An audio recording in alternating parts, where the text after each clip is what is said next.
Bonjour, aujourd'hui je voudrais vous parler des plantes sauvages que nos ancêtres berbères utilisaient dans leur alimentation. Les récoltes, en Kabylie notamment, n'étaient pas toujours bonnes parce qu'il y avait la sécheresse, parce qu'il y avait des inondations, il y avait des incendies. Et donc souvent, les hivers étaient difficiles. Alors pour pallier aux mauvaises récoltes, nos ancêtres avaient recours aux plantes sauvages. Nos ancêtres avaient une excellente connaissance de la botanique et ils savaient quelles étaient les plantes qui étaient comestibles et celles qui étaient utiles dans certaines maladies. Les femmes et les enfants partaient le matin pour chercher ces herbes qui ensuite allaient être cuisinées. Chaque saison, bien sûr, avait son lot d'herbes. Et là, on va s'intéresser aujourd'hui aux plantes de l'hiver. Alors, première plante de l'hiver, c'est Akishao.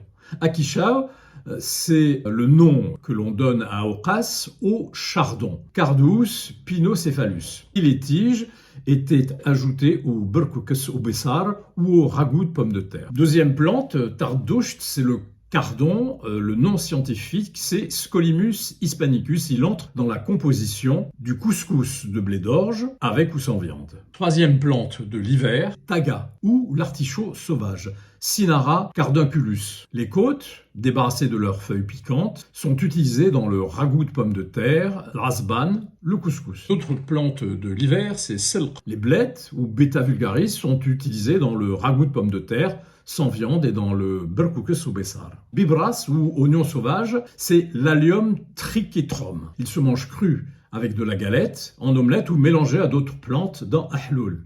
Il n'y a pas d'ail ni d'oignon dans la sauce qu'il figure, tant son odeur est forte. D'autre part, les gens ne le consomment plus dès qu'il fleurit, c'est-à-dire au printemps, car, disent-ils, il est pourri. Tassemumt, c'est l'oseille. Elle accompagne les ragoûts de pommes de terre, le berkoukas au févrole, l'ahloul ou un plat de fèves. C'est une plante très appréciée pour la fraîcheur qu'elle confère aux aliments. En outre, elle satisfait souvent les envies des femmes enceintes et a la réputation de faciliter la digestion des aliments lourds et gras. L'œuf tout navet, dont c'est pas une plante sauvage, c'est une plante potagère dont la racine est utilisée, mais on peut manger aussi les feuilles. On choisit les feuilles les plus tendres. Elles sont cuites à la vapeur dans un couscoussier. Elles sont ensuite ajoutées à la sauce de berkoukas au bessar. Tazaktoft. Tazaktoft tarqaqt. C'est la petite ortie ou ortie brûlante. La plante est effeuillée dans la sauce de berkoukas avec des légumes de saison ou dans ahloul. Neuvième plante, fliou, la menthe sauvage ou la menthe pouliot. Son odeur forte, aromatique, mentholée, parfume agréablement les ragoûts de pommes de terre ou le charchour. Le charchour est fait à base de galettes rassis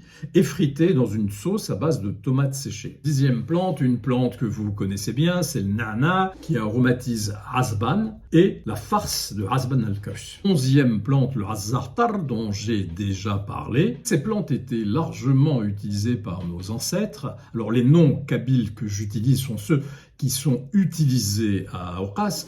Bien sûr, ils varient d'un village à l'autre. Ces coutumes, ces pratiques ont été recueillies par ma tante Louisa Rahmani, qui a soutenu une thèse à la Sorbonne dans les années 70 sur les rites et pratiques alimentaires à Aucas. Merci de votre attention et à très bientôt. J'espère que tout cela vous a intéressé.